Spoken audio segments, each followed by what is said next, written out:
Et moi, je suis français. Évidemment. Mais moi, c'est ma langue qui me trahit. Je l'exerce, j'ai la muscle. Un, une, du, de la. Mais pourtant, il suffit un instant d'inattention et déjà de ma bouche à la place du pain s'échappe lapin. Et aussitôt, la question tombe. D'où vient ce charmant petit accent? Quelles sont vos origines, madame? Polonaise. Polonaise! Je suis polonaise. Ma femme de ménage est polonaise. Elle est très sympathique. Et puis, je connais beaucoup de Polonais, mais qu'est-ce qu'ils peuvent boire, hein? Évidemment, vodka. Polonaise. Femme de ménage. Polonaise. Mineur, ouvrier. Plombier polonais. Attention, respect. Mais pourquoi personne ne dira jamais polonaise comme Maria Skłodowska? Qui donc? Qui donc? Marie Curie. Ah, elle était polonaise? Oui, elle est arrivée de Varsovie, étudiait les sciences à la Sorbonne, parce qu'à son époque, dans son pays natal, une fille ne pouvait pas entrer à l'université. Elle est arrivée ici en train, dans le froid d'un wagon de 3e classe. Le voyage durait 44 heures. C'était un matin brumeux de novembre. Il y a bien, bien longtemps.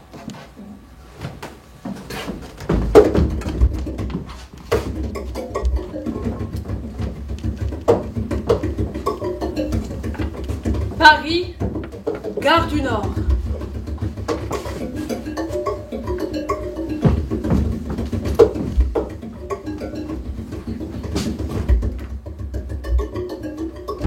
À la gare du Nord de Paris, il y a une telle foule que partout où l'œil se pose, une mer de chapeaux ondule.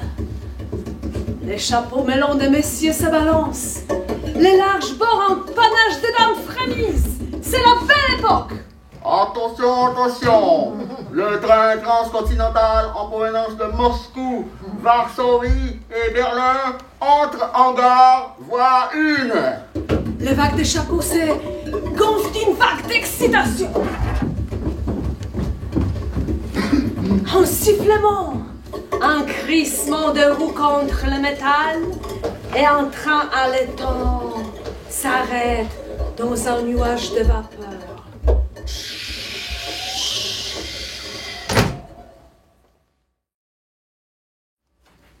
Même si je me marie avec un étranger à Paris. Alors, il y aura un mariage? Oui, mais pas à l'église. Des noces? Juste un repas dans le jardin familial des familles Curie à Sceaux. Et la famille Curie, que de scientifiques, de socialistes, ils acceptent Marie sur le champ. Une robe de mariée? Marie n'a pas l'autre robe, celle qu'elle porte tous les jours. Ça ne convient pas. Oui, une femme de la famille polonaise lui propose de lui offrir une belle robe de mariée comme il se doit.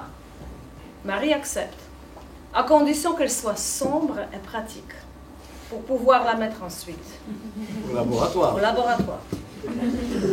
Et cadeau de mariage? 2 magnifiques bicyclettes, Et la lune de miel d'écurie?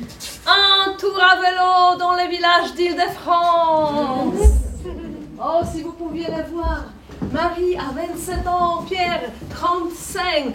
Comme il pédale par nom et par va dans la campagne parisienne. Sainte Vierge, d'où Jésus, une femme à bicyclette. Et en plus, elle a raccourci sa jupe pour enjamber le cadre. Le monde à l'envers. Évidemment, il n'avait pas de vélo de femmes à l'époque. Allez, les jeunes couples s'installent dans un petit appartement. 4e étage, rue de la Glacière.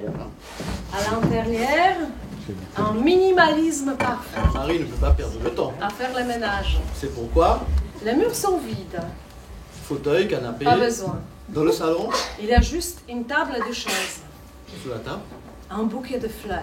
c'est la seule extravagance. Les amoureux, Sont assis des 2 côtés de la table, à la lueur d'une lampe à pétrole.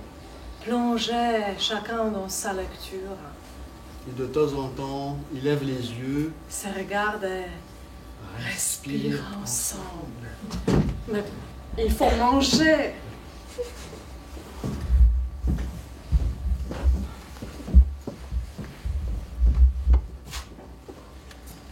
Alors,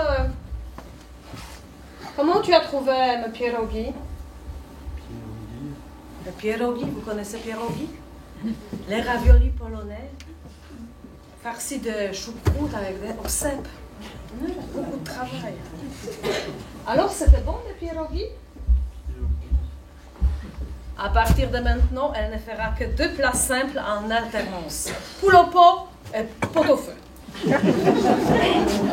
J'ai trouvé le sujet de mon doctorat. Ah oui, lequel? Et tu vois, ces rayons invisibles que Becquerel vient de découvrir sur l'uranium. Pourtant, il n'y a aucune annonce à ce propos. Mais justement, c'est encore plus excitant. Raconte-moi une histoire.